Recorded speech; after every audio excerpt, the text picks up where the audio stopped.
Halo guys, saya Irul, balik lagi di Flex Gadget Channel. Ada mantan HP flagship dari Google yang waktu awal rilis perdana dulu dibanderol seharga $799 atau sekitar 11 jutaan. Namun di tahun ini harganya udah turun banget loh guys. Kita dapat full set dengan kondisi yang mulus dan no minus cuma seharga 2,4 jutaan aja nih. Padahal dari segi chipsetnya masih oke banget, pakai Snapdragon 845, layarnya udah POLED, ada NFC, OIS, dan wireless charge lagi. Apakah Google Pixel 3 ini masih layak untuk dipakai di tahun ini atau bahkan beberapa tahun ke depan? Yuk kita bahas pada video review kali ini.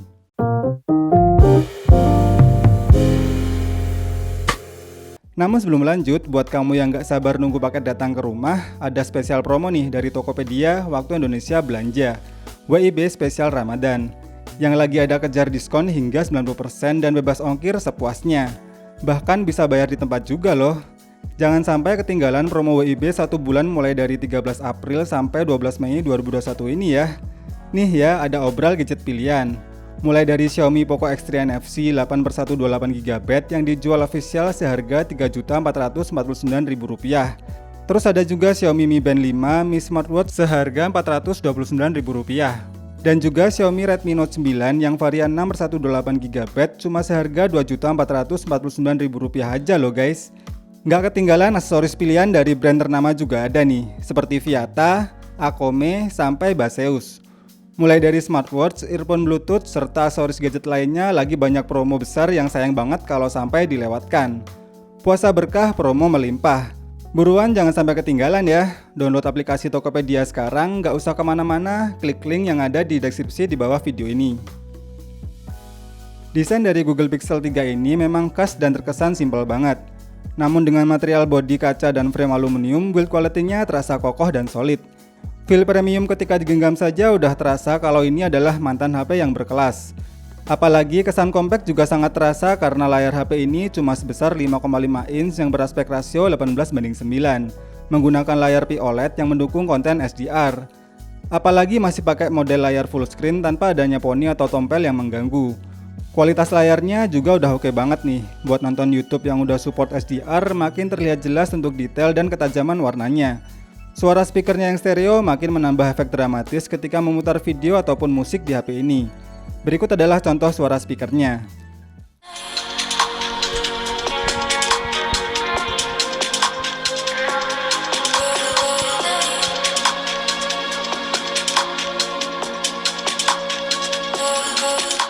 Dan untuk respons sidik jari yang ada di bagian belakangnya ini memang tidak terlalu cepat.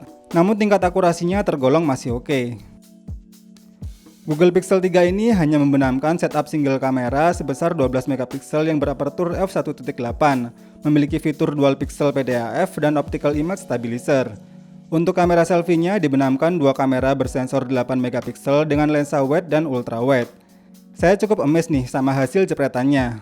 Walau HP ini udah keluaran tahun 2017, namun hasilnya masih bagus banget dan bahkan saya rasa hasilnya tetap di atas rata-rata HP mid-range pada saat ini. Nggak hanya kamera utamanya saja sih, tapi kamera selfie-nya juga bisa memberikan kualitas foto yang warnanya vibrant dan detailnya masih bagus banget walau di zoom seperti ini. Kualitas perekaman videonya juga smooth dan stabil berkat adanya fitur OIS dan Gyro Ace pada HP ini. Berikut adalah contoh hasil foto dan videonya.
Setelah kamera, lanjut bahas bagian performanya. HP ini ditenagai oleh chipset Snapdragon 845 yang dipadukan dengan RAM 4GB LPDDR4X dan ROM 64GB UFS 2.1. Ada yang aneh sih saat saya tes pakai aplikasi Antutu versi 8. Tes pertama ketika masih pakai Android versi 10 bisa mencapai 209 ribuan. Namun setelah HP-nya saya upgrade ke Android 11, ternyata skornya malah menurun menjadi 183 ribuan. Tapi skor segitu sih buat jalanin game berat masih bisa kok. Berikut adalah result dari gaming testnya. Game yang pertama saya tes bermain game PUBG Mobile. Settingan tertinggi bisa di SDR Ultra atau Smooth Extreme. Dan untuk pengalaman terbaik saya mainnya di settingan Smooth Extreme aja ya. Gameplaynya cukup stabil dan memang cenderung terasa smooth. Frame drop yang wajar sesekali terasa saat bertemu player asli, tapi overall masih sangat playable.